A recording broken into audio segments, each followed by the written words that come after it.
acima, digamos, da necessidade, mas isso é uma coisa momentânea, a gente não sabe o que vai acontecer daqui para frente, e outros lugares já estão saturados. E essa realidade, ela também impacta na questão do transplante, porque a maior parte dos doadores, a grande maioria delas, quase a totalidade, estão internados no momento de ser, né, eles são avaliados, os doadores são avaliados, isso em unidades de terapia intensiva. As unidades de terapia intensiva reduziram, digamos assim, o número de leitos temporariamente em função da pandemia, justamente para tentar deixar o maior número de leitos possível para atender a pandemia, e isso traz uma consequência que é natural, que é a redução do número de doadores, né, potenciais doadores. Sim. Então, e aí tem N questões, N motivos também para ter uma redução do número de doadores. Uma delas é positiva, né? Houve uma redução de acidentes, tanto de acidentes de trabalho como acidentes automobilísticos, né? Sim. Mais ou menos 1/3 hoje no Brasil dos doadores, eles vêm de trauma, né? Dentre os traumas, trauma automobilístico, trauma, enfim, doméstico, acidentes domésticos, acidentes no trabalho. Então, isso tudo, a quarentena fez com que reduzisse o número de pessoas que circulam, reduziu o número de pessoas que dirigem automóvel, que dirigem motos, né? Se a gente for tirar as teleentrega, que é o que tem bastante hoje, mas, enfim, houve uma redução do número do trauma, e isso impacta realmente no número de doadores. Esse é o lado bom, né? Diminuiu o número de trauma. Isso aí, porque eu ia entrar nessa pergunta aí agora, eu ia te perguntar como é que está agora, nesse período da pandemia, né? Tanto a questão porque a gente vê pessoas que são receptores, né? São pessoas muitas vezes bastante doentes, né? Elas são mais suscetíveis, inclusive, à gravidade da Covid-19, mas ao mesmo tempo também tem possibilidade de doadores, né, eventuais estarem também nesse processo. Mudou o número de transplantes nesse meio tempo aí? Eu acho que para a gente falar em relação a números, a gente tem que fazer uma contextualização, que é o seguinte: a gente tem que analisar em relação a lugares distintos. Por exemplo, o nosso impacto da Covid até o momento, no Rio Grande do Sul, em Porto Alegre especificamente, ele felizmente foi muito pequeno, está sendo muito pequeno, e tomara que continue sendo muito pequeno. Existe uma tendência dos lugares onde tem menos impacto da pandemia que tenha menos impacto diretamente relacionado a essa questão que eu comentei do número de doadores. No entanto, tem todas essas questões, né? A questão do número de potenciais doadores, pessoas que vinham a óbito no hospital por acidente hemorrágico ou por complicações de determinados procedimentos. Esses procedimentos não estão sendo feitos e os pacientes e reduziu o doador nesse sentido. Os pacientes estão tendo infarto e AVC em casa, então eles não podem ser potenciais doadores, porque obviamente eles não estão numa unidade adequada para que se faça todo o trâmite que é necessário. Mas só completando a questão da diferença dos lugares, um dos estados que melhor se organizou nos últimos anos em relação ao número de doadores e a efetividade de transplantes foi o Ceará. Só para vocês terem uma ideia em relação a número do ano passado, o Ceará foi o grupo de Ceará, que é relativamente jovem, no caso do fígado, falando especificamente, era o grupo que mais estava fazendo transplante no Brasil, como equipe, no Brasil inteiro, nos últimos anos. No Ceará. Se a gente for computar até o dia 18 de abril agora, eles tiveram uma redução de 70% no número de transplantes. E aí incluindo todos, fígado, rim, que é o principal, que são feitos lá. Houve uma redução de 30% no número de doadores e E por que que isso, na realidade, lugares onde o impacto da pandemia foi maior, está sendo maior, São Paulo, Rio de Janeiro, Ceará, as equipes têm que fazer um esforço muito maior para manter os programas ativos, sem ter um impacto, na realidade, nos números, em relação ao número de doadores. Mas eles lá não conseguiram. Eles estão com o sistema de saúde deles já quase saturados, as UTIs, então, estão com o número de pacientes já no limite. E tu imagina, assim, numa UTI que não se sabe como é que vai ser o dia de amanhã em termos de número de pacientes que potencialmente vão precisar UTI, ventilação mecânica, se eles vão estar preocupados num potencial doador que vai ocupar uma UTI e que depois vai gerar um transplante que vai ocupar 1 ou 2 ou 3 leitos ali. Então é uma situação bastante complexa. Nós vivemos aqui uma situação que não é, digamos assim, o modelo para se falar em relação a isso. Por quê? Porque nós temos uma situação privilegiada em termos de número de casos até o momento. Isso, de certa forma, não impactou, digamos assim, no número de transplantes que nós fizemos, por exemplo, comparado com o do ano passado. Então, se nós formos considerar só o nosso grupo da Santa Casa, nós fizemos desde o início do ano 33 transplantes. Isso dá mais ou menos 8 transplantes por mês. É um pouquinho acima da média que a gente tem anual, que é mais ou menos 83, 84 transplantes hepáticos por ano.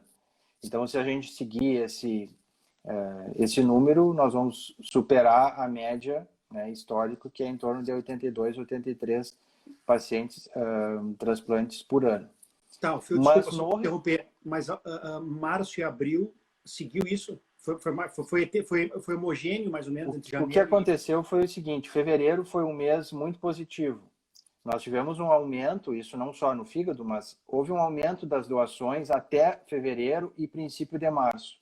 Quando chegou março, a partir da segunda quinzena, começou a cair bastante. Como tem algumas equipes que não estão funcionando ou que reduziram a sua capacidade de funcionamento, acontece que, como a lista é uma lista única, no caso, aqui no Rio Grande do Sul, existem outros programas de transplante que reduziram a sua atividade, alguns deles no início pararam, então acaba que a gente teve mais oferta de outros grupos que não transplantavam. Como Sim. Na Santa Casa nós temos uma condição privilegiada em termos de um hospital específico para transplante, então no Hospital Dom Vicente Scherer não tem pacientes Covid-19, aqueles pacientes que têm suspeita, eles vão para uma outra unidade. Isso, digamos, é o cenário ideal, que não é o cenário que todos os lugares conseguem fazer. Mas, como nós temos um hospital específico para transplante, ele ficou, digamos assim, destinado exclusivamente para pacientes não Covid-19. Perfeito. Existe um hospital hoje na Santa Casa que é o hospital referência para Covid-19. Então, isso tudo tem que ser avaliado o cenário de cada instituição. Para saber se o programa vai continuar... É a Clínica Santa Clara? É o Pavilhão Pereira Filho. Pereira Filho. Então, tem um andar de UTI, mais 2 andares de internação clínica, e que eles foram fechados para atendimento de potenciais pacientes que tivessem Covid-19. Então, a gente tem que analisar muito cada situação, cada particularidade de cada lugar, né? Então, tem lugares, por exemplo, Paraná, Santa Catarina, Rio Grande do Sul, conseguiram e vêm conseguindo, apesar de ter reduzido o número de doadores, que a gente sabe que reduziu, como reduziu o número de equipes também ativas, né, acaba que, analisando o número individual que nem o nosso, por exemplo, nós nesse período fizemos mais do que o histórico nesses 4 primeiros meses. Mas isso não é uma realidade que dê para extrapolar. O que na realidade Sim. aconteceu foi uma redução de mais ou menos 20% no Brasil todo dos transplantes. Isso em linhas gerais. O Hospital do Rim, por exemplo, de São Paulo, que também talvez as pessoas não saibam, é o maior serviço de transplante renal do mundo. É o hospital que mais faz transplante. Agora acabou de entrar o Renato Aik aqui. O Hospital do Rim de São Paulo é o hospital que mais faz transplante de rim no mundo inteiro. E eles reduziram muito o número de transplantes desde a segunda quinzena de março até agora. Então, Isso para dar um panorama assim do cenário que é muito distinto de uma situação para outra, né? De um lugar para o outro. Mas até tu falou do aviãozinho ali, eu me lembrei de uma outra questão que é a seguinte: como houve uma redução da malha viária, da malha aérea, tá, né, 10% do que se tem normalmente, até enviar órgãos para outros estados, que muitas vezes nós recebíamos fígados e rins de outros estados, até isso se prejudica, porque se perde doadores em lugares onde não faz transplante, porque não tem como enviar os órgãos. E isso era normalmente transportado em avião comercial, em voo comercial. Então, os órgãos eram transplantados de Manaus para cá, do Ceará para cá. Num voo comercial. Num voo comercial. Em transplantes que permitem esse tempo de isquemia, por exemplo, o rim, por exemplo, né?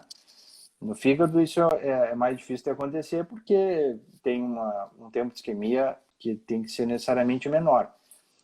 Mas para dar um panorama, a infecção por coronavírus, a pandemia atingiu e vem atingindo o Brasil de maneira significativa globalmente, mas tem alguns lugares, algumas ilhas, digamos assim, que conseguem, com esforço, né, e com muitas vezes limitação, até a limitação diagnóstica. Hoje, uma das discussões que se tem hoje é como é que nós vamos avaliar um doador.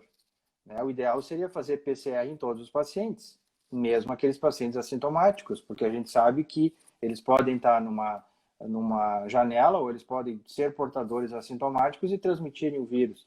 Não se sabe... Inclusive, o Luciano Vitola, que também foi nosso colega, para quem não sabe, de faculdade, hoje é gerente médico lá na Santa Casa, ele colocou, e eu ia te perguntar sobre isso, ele colocou uma lei recente relacionada à PCR.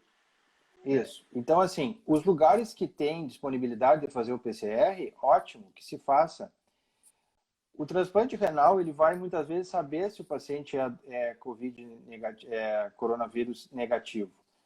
Porque tem o tempo de isquemia que permite a gente ter o resultado do exame antes do transplante.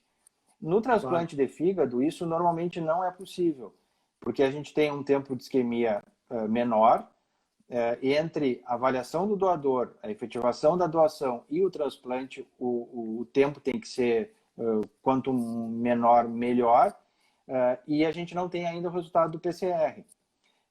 Um parêntese aqui, na Santa Casa, independente de ser segunda, terça, fim de semana, sábado, domingo, é possível que se faça um PCR de manhã e de tarde, o resultado em 12 horas a gente tem o resultado. Só que muitas vezes a gente vai ter esse resultado, no caso específico do fígado, a gente vai ter esse resultado a posteriori. A gente vai ter depois que o paciente foi transplantado. Isso é importante? Muito provavelmente sim.